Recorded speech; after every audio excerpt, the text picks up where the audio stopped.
There's little time left.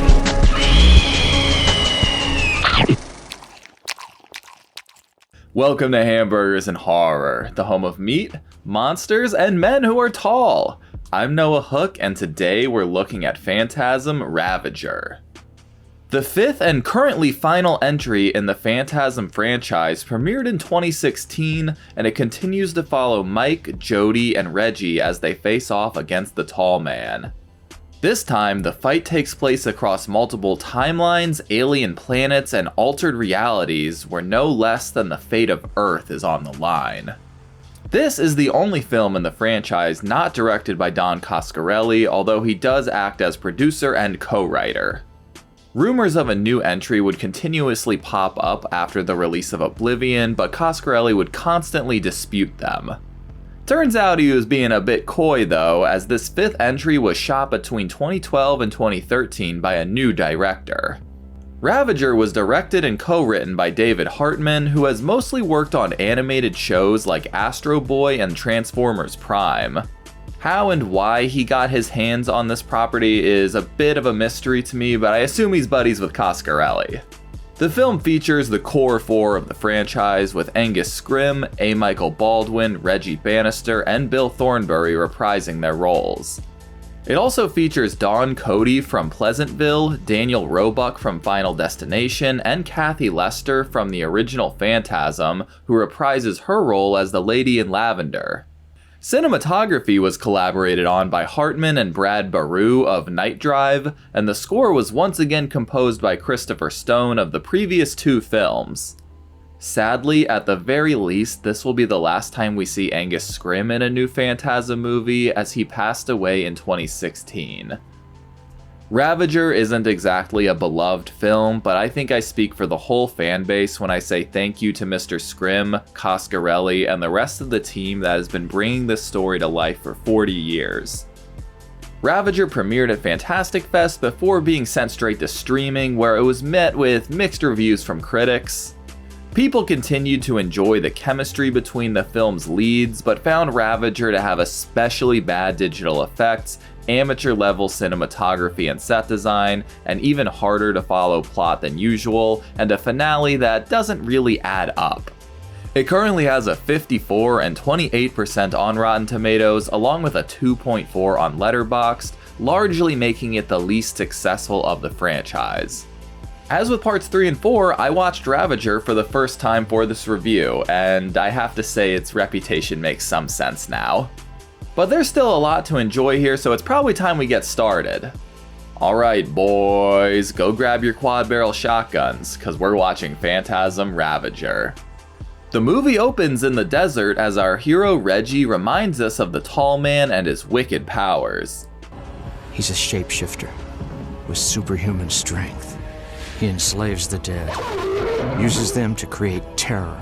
He has the ability to travel time, dimensions, and dreams, and his sentinels have been preventing him from finding Mike for years now. He's back home in Oregon, wandering the destruction the Tall Man has left in his wake. He finds a knapsack outside a dilapidated hideout, not realizing there was an orb lying in wait. Reggie mentions that someone jacked his Kudo while he was searching for Mike, and some guy happens to roll up in it. Reg plays it cool until he gets an opportunity to steal his car back, and he leaves the dude in his Speedo. The poor bastard is the first to get killed by a pair of sentinels as they chase down Reggie. He sees the first ball on his tail and starts blasting, and he manages to trap it in the glove compartment and finish it off. The second ball gives chase as well, but Reg blasts it off screen. But just when it looks like Reg is riding off into the sunset, he wakes up in a wheelchair outside of an assisted living facility. He's being pushed by Mike, and he asks him where the hell they are. Mike says they found Reg wandering alone in the desert, and since he took care of him after Jody's passing, he knew he had to come watch over him here. So it's clear that Mike has no memory of the Tall Man. Reg is so happy to see him, but knows this isn't right, but Mike breaks the news that Reg has been diagnosed with dementia. Reggie is confused and refuses to believe it, arguing that this is another one of the tall man's tricks. Mike asks him to recount his most recent run-in with the tall man. Reg says every adventure starts the same way, with him traveling through a portal and wandering the desert. They also usually involve him coming across a woman who needs his help. This one's name is Dawn, and Reggie offers to drive her to the nearest town. They instead go to her home, I guess, and she shares that she has a Bulgarian farmhand named Demeter. Okay. I guess Reg is spending the night now, and he fills Dawn in about his decades-long war against the tall man. And at least instead of trying to fuck her, Reggie decides to write her a song. After a brief musical interlude by Reg, a sentinel arrives and makes its way inside the home. It looks at the sleepy old man who's currently in dreamland. He wakes up in a much older old folks' home where his roommate is Jebediah Morningside. He's friendly at first, but quickly reverts to his tall ways and tells Reggie he'll never be safe. He also seems to have a hoof and is hiding the lady in lavender under his bed. How you doing, Queen? Reg wakes from this fevered dream on Dawn's couch, only to find the poor woman getting her brain blended. The Sentinel begins chasing Reg, who locks it inside so he can have a classic weapon montage. He pops the ball a few times with a handgun before fleeing into a barn. He comes across Demeter, who obviously only speaks Bulgarian, so he's unable to explain what's going on. The Sentinel kills a horse, solid horse acting by the way, and the orb breaks into the barn. Demeter tries to fight it off with his axe, but the darn thing deflects off Reggie's gun and stabs him right in the throat. While we grieve the loss of a really compelling character, Reggie wakes up and he's back with Mike. He tries to be supportive of Reggie's crazy stories, citing some quantum physics theories he'd been reading about. There's this one theory called membrane theory. It's the idea that thousands of universes are all sort of spherically stacked against one another. And ours is just one of them. Reg doesn't want to read a book though, he wants vengeance. But then he zones out and he's back in the woods around Dawn's house. Oh fuck, that's a big ass ball. Oh, now we're back with Mike. Reg decides he'd rather die on his feet fighting than in a bed as a crazy old man, but now Mike has disappeared. Reggie searches the area and comes across a portal, and both he and the woodland version of himself cross through. He enters a white void where the tall man is recharging maybe? He says they have gone back in time to 1979, just days before the events of the original film will take place. He asks what the years of fighting have gotten him aside from the loss of his family, and offers to bring them back if he stays out of his affairs from now on. But he also must stay away from Mike, as he is and has always belonged to him. He tells Reggie to think it over, who slowly backs away through the portal and into a mortuary. He comes across the lady in lavender and thinks back to when she shanked him. But then she shrieks like a banshee and Reggie blasts her face off. Next he comes across a cave entrance and guns down a lurker. The cave crumbles away and the tall man emerges and asks Reggie if he's considered his offer.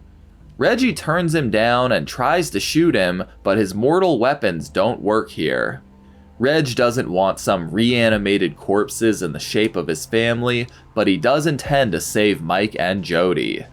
The tall man is so over their stupid friendship and loyalty. Why? Why are you so obsessed with these two friends? You could never understand. He says he's let him live because his tenacity has been amusing, but his use has come to an end. The tall man tells him he isn't even real, and the old man version of Reg wakes up strapped to a table. Two masked strangers arrive and cut him loose, sharing that he's in one of the tall man's laboratories. They unmask and introduce themselves. We've got an aggro fella named Chunk, who is also a person with dwarfism, and a woman named Jane, who looks exactly like Dawn. Reggie is confused by this look-alike, and Jane radios over to someone that they found a survivor. They offer to take Reggie back to their hideout, and Chunk explains that the machine he's been stuck to can suck away your hopes, dreams, and memories. The tall man uses it to extract intel from his enemies. Reggie wanders off and finds a crispy corpse before he's attacked by a lurker, but Chunk manages to kill it. He also gives Reg a gun, so he'll be a bit less useless. They reconvene with Jane and their other homie that was on the radio, and of course, he turns out to be Mike. This version of him has been searching for Reggie for a decade, and Mike warns him that everything has changed. Their home is long gone. This world belongs to the tall man and his monstrosities now. We rejoin old man Reggie at the old folks' home where he, hi, can I help you, sir? A nurse finds Reggie and tries to bring him back to his room, and we switch back to Doomsday Reggie as he fights off a graver. Reggie rounds the corner and is now in his robe, but as he looks through a door, he's back in his ice cream outfit, and it seems he is really fluctuating between these two realities. One of Mike's guys gets murked by a spiky red ball, which makes his entire head explode. But then old man Reggie wakes up in his bed again, and he's being visited by Mike. He reveals that he had a similar dream as Reggie's last night, and he too has been slipping in and out of different times and dimensions. He's re-experienced the events of the first 4 films, and he can still feel the connection that was built from the yellow orb that was placed in his head. He glimpsed the world in which the tall man rules as an alien virus was unleashed and governments collapsed in the chaos. We switch back to Doomsday Reggie and Mike, who are having the same conversation, but they are interrupted by the tall man and his henchmen. Mike hits the big bastard with a damn RPG, and Reg wakes up in the hospital again. And Mike is back, who escorts him back to the battlefield. The tall man captured Jane and Chunk has chased after them, and the boys jump through a portal into the tall man's red planet. Jane is captured, Chunk has hidden among the lurkers, and the tall man declares that his need for Mike is finished as well. He tells them that their weapons are pointless as there are thousands of him just waiting to take this body's place. He sends the gold orb he removed from Mike over to him, which momentarily causes his eyes to turn gold again. The Graver snaps Jane's neck to kill her, at which point Chunk kills a few lurkers and a Graver with his knife. Then he whips out a vest full of grenades, and this little man kamikazes himself into the tall man. The boys retreat through the portal, and Reggie plops back into the yard of the hospital. A doctor and some nurses prepare to sedate him, but Mike opens a portal and tosses him the quad shotgun. The doctors are confirmed to be the tall man's henchmen, so Reg and Mike blast them to Kingdom Come. The boys start to get surrounded just in time for Jody to arrive in the Cuda souped up with some fucking miniguns. They head back into the desert and Jody learns that Jane and Chunk are dead. The boys plan to head north where the tall man will be weakened by the cold, and a bright white light surrounds Reggie in the car. Mike and Jody are looking over Reggie in another dimension, but in this one he is dying in hospice care. He looks at his best friends one last time before passing away.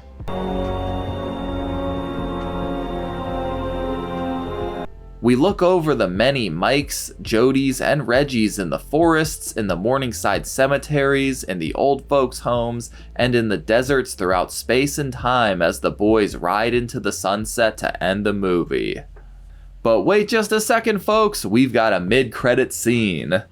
Chunk has lost a hand but somehow survived multiple grenades exploding in his face, and he reconvenes with none other than Rocky from Part 3.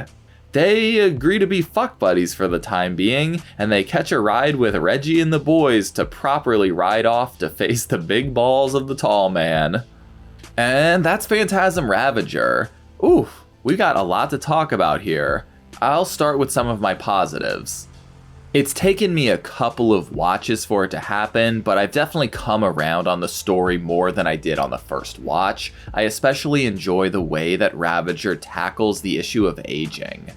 We've watched these 4 characters for the past 4 decades, and seeing how this film ties into the previous 4 films is really fun.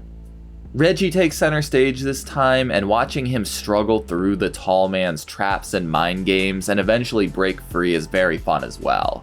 One of the first things I want to touch on is what exactly happened in this film and what was real.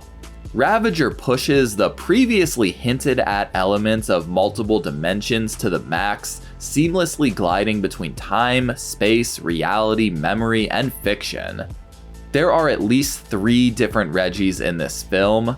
There is Old Man Reggie, and in his universe, none of the previous films took place and he seemingly has dementia.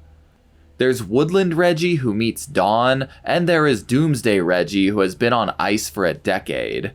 But which Reg is the real one? It's probably hard to actually say with any certainty, but there are a few different schools of thought when it comes to Ravager. Some like the idea that Reggie really is living with dementia, and the entirety of this franchise is him struggling to keep track of where and when he is located. This is the most straightforward and depressing route, and it isn't exclusively what I subscribe to. I believe the real Reggie, or the Reggie that we've been following in the previous films, is the one that has been held prisoner by the Tall Man for 10 years. He's hooked up to a machine that lets the Tall Man extract intel, and I take that to mean that he is peeking into other dimensions through some kind of network that connects every Reggie. So I think Woodland Reggie is a different dimension's real Reggie, which the Tall Man was hunting while our Reggie was in an induced dream state. I do think Old Man Reg and Doomsday Reg are actually the same guy, but Old Man Reg is essentially living in a facade created by the Tall Man. While he is asleep in the Doomsday scenario, his consciousness has been placed here to keep him from causing trouble. So when Reggie is finally woken up, he has trouble orienting his mind to the correct dimension. His consciousness is fluidly bouncing between dream and reality. This is pretty evident to me when Mike opens a portal into the old folks' home and the doctors and nurses are revealed to be evil. The facade finally crumbles into reality as he rejoins Mike and Jody and prepares to fight. But as they ride off into the sunset, there is a Reggie dying with Mike and Jody watching over him. You could take this climactic reunion to simply be a dying man's fantasy, but I think this is just another Reggie in a dimension where Jody never died. I'd like to think in this dimension the 3 lived just happy lives together and Reggie happened to be the first one to pass away. Again, very little of this is really concrete, and it's very fair to call bullshit on any of the ideas I'm throwing out. Another thing I like about Ravager is it ties together lots of little things from previous films. We get to see the diseased, war-torn world glimpsed in Part 4, and the cameo from Rocky was a pleasant surprise. We get to see lots of Sentinel orbs, including big ones, gold ones, and red ones. The mystery of Mike's gold orb and why it's important and why Mike was the one that needed to create it is still pretty up in the air though. We also get the return of the Lady in Lavender, as well as a lot of lurkers and gravers. This is a film made for the Phantasm fans through and through. I can tell the heart was there. If I didn't know any better, I could fully believe that Coscarelli was behind the writing, which he was part of, but also behind the camera and doing the directing as well. But where Ravager falls short for me the most is its budget, as it just doesn't look good most of the time. The camera quality and cinematography make it look like a fan film. Aside from the OG music, there is nothing interesting on the sound side. There are basically no practical effects to speak of, and a lot of the special effects look like they came from a sci-fi original movie. Even just 8 years later, this film holds up less than the previous 4 installments. It also suffers from a few very uninteresting segments as well. Everything involving Dawn and her farm is a fucking snooze fest. The decision to include this Speedo-wearing guy in the opening is actually nuts, and I'm sorry to say I'm not a big fan of Chunk. It's nothing personal, I think the actor did a fine job, but adding a new character in the final 30 minutes of the 5th and final installment of a franchise, and letting this new character be the one to kill this tall man is just kind of a crazy move. And the other big issue is this film just doesn't really feel like a finale, but it is unfortunately the finale that we're stuck with. We essentially got no answers about anything that we've been wondering from the very first film and all of the new mysteries that have come since. I really love the ambiguity that goes into this franchise and especially the original, but the point of a mystery is for it to eventually be solved. This might sound like I'm dragging the entire franchise, but this could also totally apply to most horror franchises, but almost every movie in here is just the same thing rehashed again. Over the course of these 5 films, the boys have not gotten the upper hand on the tall man, they are not beating him, and they have barely learned any new intel. I liked that they were continuously losing in the first few films because it felt like a real uphill battle, but you do follow the protagonists because typically they win in the end. Don't get me wrong, I really do love these characters and they feel like real genuine people, but I can't really tell you why we've watched their years-long battle with the tall man compared to any other random characters in this universe. There are even more loose ends than we started with or we had in any previous film, so it just doesn't make for a very satisfying conclusion in a lot of ways. And it's such a shame because there is a skeleton of a film here that I really do fuck with. This franchise began as a boy's inability to come to terms with the death of his brother, and this film asserts that despite how much we fight, time will eventually win and ravage all of us. That is a fierce, terrifying sentiment to end this franchise with. There is another version of this film that is badass, action-packed, super ethereal, and poetic enough to make every fan cry. Unfortunately, we don't have the tuning forks to find that version of this film, though. All in all, Ravager is definitely my least favorite of the franchise. It has some of the worst acting from both the stars and the side characters. Its effects cause all potential horror to look absurd, and it lacks the earnest charm and clever ability to work despite a low budget. There is a lot to appreciate in the final entry, but I don't think it lives up to the story that has been built out since 1979. But if nothing else, it is always a treat to see Mike, Reggie, Jody, and the tall man back together one more time. Well, that's about it. What do y'all think of Phantasm Ravager? Did you actually love it? Did I miss something important? Let me know down below. It has been so much fun covering this franchise on the channel. I hope y'all have enjoyed it as much as I have, and be sure to tune in soon as I finally rank all 5 of the films. But before then, I've got to check out a patron request. Be sure to join me in 2 weeks as we watch Vicious Fun. Thank you all so much for joining me, and an extra thank you to my patrons. As always, I'm Noah Hook, and thanks for watching Hamburgers and Horror. Stay safe out there. Thanks for watching my review of Phantasm Ravager. If you enjoyed this video, be sure to like and subscribe so you can keep up with all my horror reviews, and if you'd like to help support the channel further, you should check out my Patreon account. You'll be able to vote for future movies and franchises I cover on the channel. Thanks y'all.